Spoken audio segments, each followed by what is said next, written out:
সাত সকালে চাঞ্চল্য বনগাঁয়। ঢাকাপাড়ায় কৃষ্ণনগর ওয়ার্ডে বনবিবিতলা এলাকায় জলের মধ্যে দিন কয়েক ধরে পড়েছিল একটি ব্যাগ।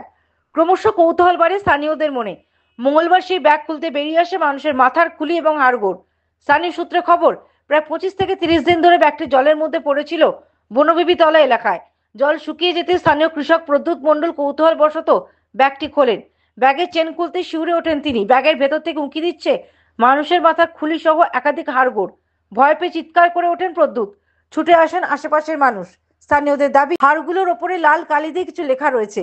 ঘটনাস্থলে যায় বনগা থানার পুলিশ। ইতিমধ্যেই মাথার খুলি ও হাড়গোড় উদ্ধার করে ময়নাতদন্তের জন্য পাঠানো হয়েছে। তবে সেগুলি কার বা কিভাবে এলো ওই এলাকায় তা এখনো জানা যায়নি। ঘটনা তদন্ত শুরু করেছে পুলিশ। এই ঘটনা জানার পর এলাকা পরিদর্শনে আসেন স্থানীয় তৃণমূল কাউন্সিলর সুরজিৎ দাস। তিনি বিষয়টি খতিয়ে দেখার আশ্বাস দিয়েছেন। ঘটনায় ব্যাপক চাঞ্চল্য ছড়িয়েছে এলাকায়। Bureau report, United India news.